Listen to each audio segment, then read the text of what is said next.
Andrew Langer is a longtime activist for free market limited government principles and a well-recognized analyst of politics and public policy. Mr. Langer has a long-held interest in foreign affairs, defense, national security policy, and rights, and speaks about issues surrounding trade, defense, and national security. Mr. Langer has been a leader in the Tea Party movement. He has spoken at Tea Party events across the nation, and his organization was a national sponsor of the first 9/12 DC March on Washington, where Mr. Langer was also a featured speaker. We are honored that he is here this evening, and I introduce Mr. Andrew Langer. Thank you. Здравствуйте. Как дела? Меня зовут Andrew Langer, and that is the limit to the Russian that I'm going to speak tonight. I hope you don't mind. It is an absolute pleasure to be here this evening. I'm tremendously gratified at the turnout and the participation in both of these organizations. And I want to answer Frank's question in the absolute affirmative. Is there a need for a Jewish Tea Party? There most certainly is. By way of background, I grew up in New York. I grew up in Westchester County, went to high school in the Bronx, and went to a various, as Herb will tell you, a very, very left-wing school called the Ethical Culture Fieldston School. And this ethical humanism is essentially like a Unitarian philosophy that believes that anything goes.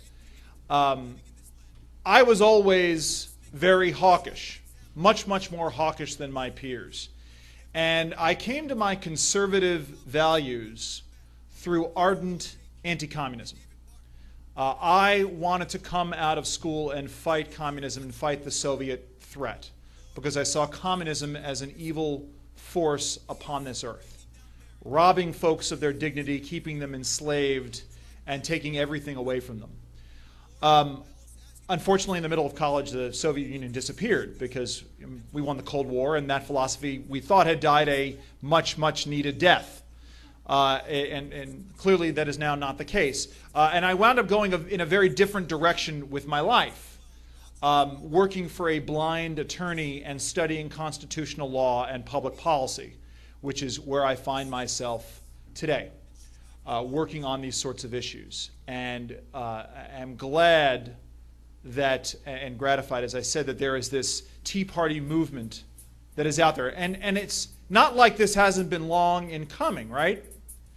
I mean, one of the things that I'm truly gratified about is that you didn't see a conservative movement of this nature when I was growing up in New York. I didn't know, for instance, how conservative my family members were until much later in life. And a lot of that has to do with the ire that people feel about politics not changing. America has gotten away from its core principles, the principles upon which this nation was founded, which is where this movement comes from. I'm staring down at my time here. America was founded on the concept of protecting the individual, protecting the little guy, ensuring that when other bigger, badder enemies prey on the little guy, that person gets protected. The reason for that is very simple. That's how America was born. We had a much stronger nation denying the citizens of the colonies their individual rights. Somebody else came in to help us secure those liberties. And it creates this moral obligation. We'll talk about that in a second. The point is, America is not a democracy. A democracy is two wolves and a sheep deciding on what to have for dinner. We're a republic because we protect that sheep from being devoured.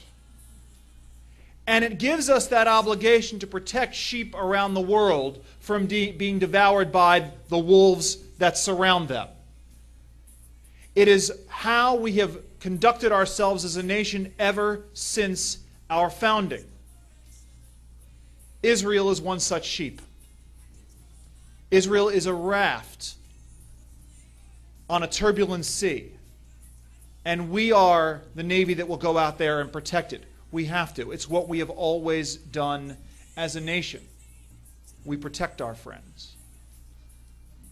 It's who we are as a people. The fact is that this protection is under siege in this country by people who simply do not understand either the founding and the nature of it, or that obligation, or they're willing to deny it altogether. And one of the things we as conservatives and libertarians and Tea Party activists have to do is ensure that our own movement understands this. That's why the Jewish Tea Party of New York is so vital in this effort. Because when I go to places like Freedom Fest, and I have extensive conversations with folks who ought to know better about America's moral obligation abroad, we nevertheless have people who say, no, no, no, no, no. We have to engage in a moral equivalency. Israel is just as guilty as the folks around it. No, we have to say. We have to say it firmly and clearly, as my colleague just said, unequivocally.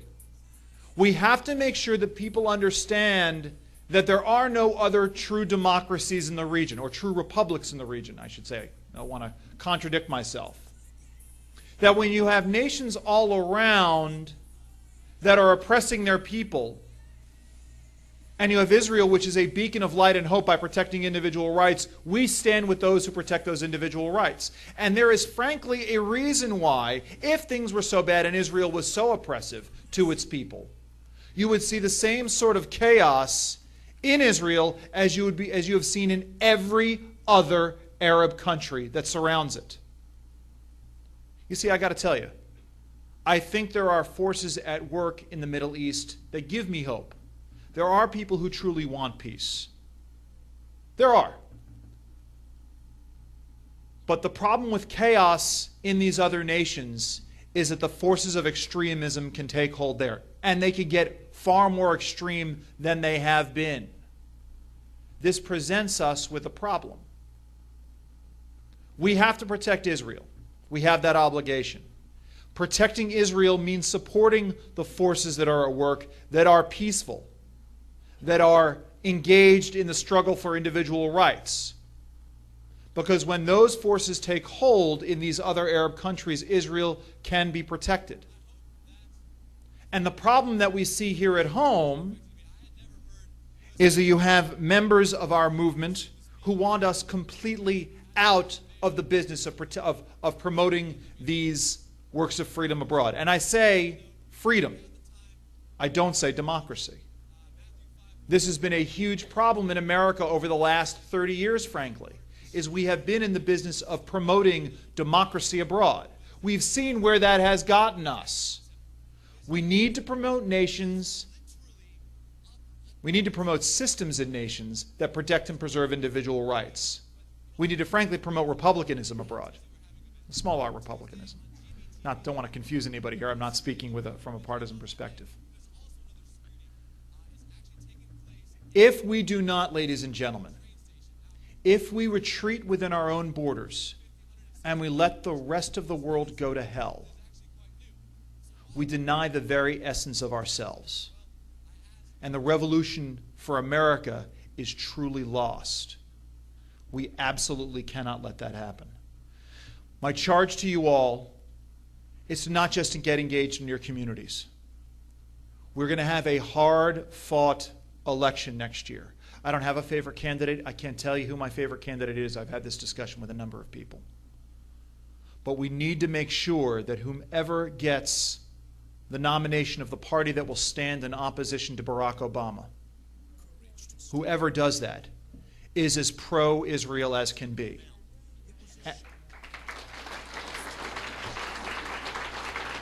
And unfortunately,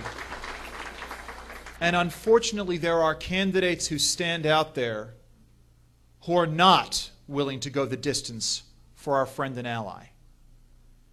Those individuals are betraying the cause of liberty for all of us. We cannot support them. So I urge you, get involved as early as possible. Go out and vote in the primary, which is less than a year away. As astounding as that is, we've got another election coming up. We have to make sure that we elect the strongest conservative candidate who adheres to these principles. I know that you all will do it. I've seen just an amazing transformation. Nothing is better to me than coming home to New York and being able to address a group like this.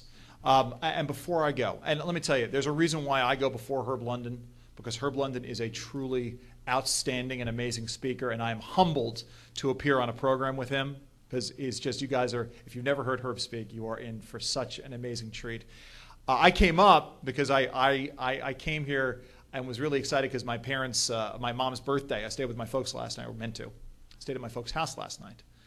My mom's birthday was yesterday, and they were out of town. So, it was, you know, to me, I always like being able to go and visit my parents and then give a speech. And that's my buzzer going off telling me that I'm out of time. I am gratified at the amount of activism here in this community. And because of that, I know that we're going to see fundamental change in America. Thank you all very much.